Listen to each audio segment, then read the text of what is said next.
I stopped and got out and asked him what was the problem. And he said, I want your car. And I said, you gotta be kidding.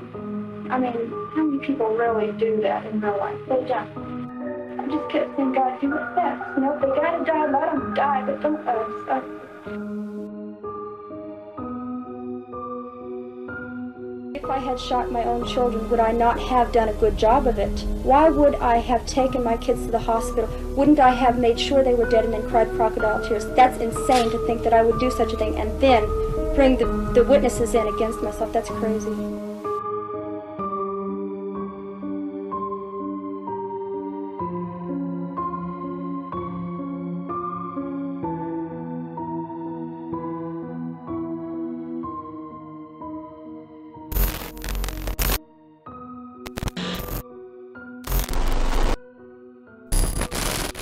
Tout commence dans la nuit du 19 mai 1983, quand les employés de l'hôpital Mackenzie-Willamette à Lane County dans l'état d'Oregon voient entrer dans leur établissement une jeune femme blonde.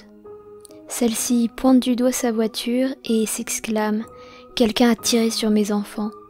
La jeune femme est blessée à un bras et les enfants sont couverts de sang. La police est immédiatement prévenue. Christy, l'aînée, 9 ans, a perdu beaucoup de sang et fait un arrêt cardiovasculaire.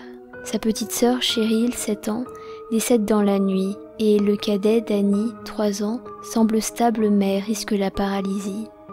Quand on annonce leur état à leur mère, Diane Downs, celle-ci semble très calme. Lorsqu'on lui dit que Danny va survivre, elle demande comment la balle a pu manquer son cœur.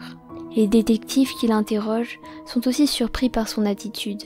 Calme, détachée, elle leur explique qu'elle était partie de nuit avec ses enfants pour visiter une amie.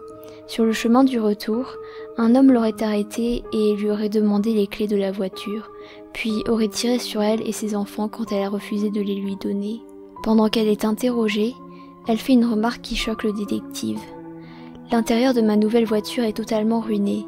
Il y a du sang partout sur l'arrière. » Pendant une reconstitution organisée par la police, où Diane doit montrer ce qu'il s'est passé, la jeune mère rit et plaisante, comme totalement indifférente aux faits.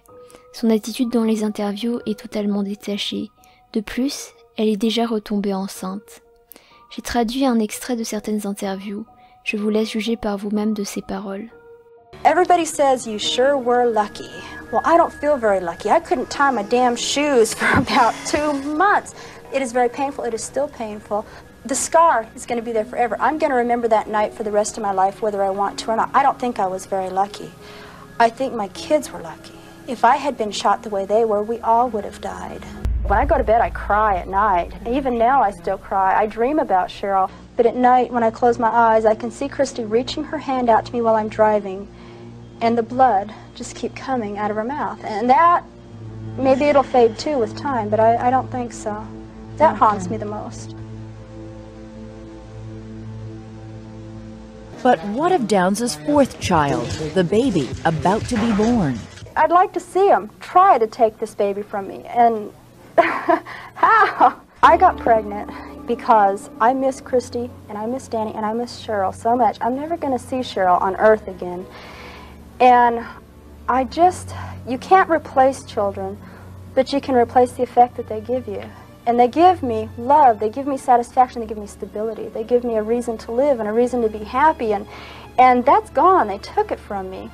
But children are so easy to conceive. I mean, I'm not saying that you have to believe me. I'm not saying that anybody has to believe me. But I know within myself, I can sit here with a clear conscience and know that I did not shoot my kids. This weird person came up out of nowhere and shot us for no reason and just left. I mean, that's not a believable story. I could have, if I had done this, I could have come up with a believable story. It really happened.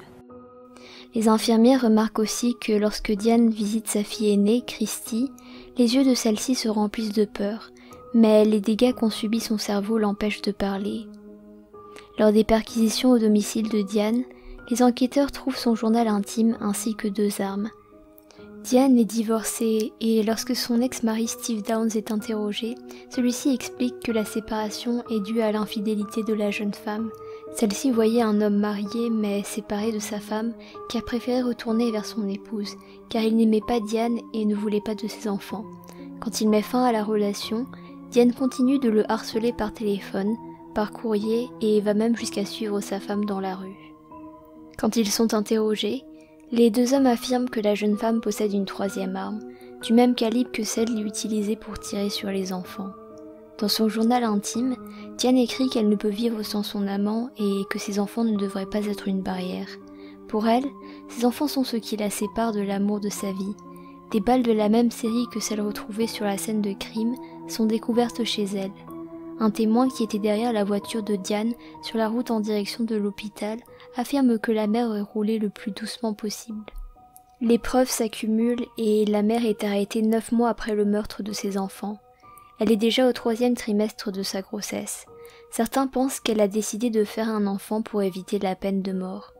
Lors du procès, la fille aînée de Diane, Christy, témoigne contre sa mère et dit que celle-ci aurait tiré sur ses propres enfants.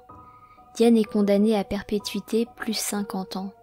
Christy et Danny sont adoptés par le procureur et l'enfant qu'elle porte lui est retiré dès la naissance et est adopté par une famille pour avoir une chance d'avoir une vie normale. À ce jour, Diane est toujours incarcérée et elle nie une quelconque responsabilité dans le meurtre de ses enfants, malgré le témoignage de sa fille et les innombrables preuves contre elle. Si vous voulez en apprendre plus sur ce cas, je vous conseille le reportage d'ABC News sur le sujet, que j'ai mis en lien dans la description.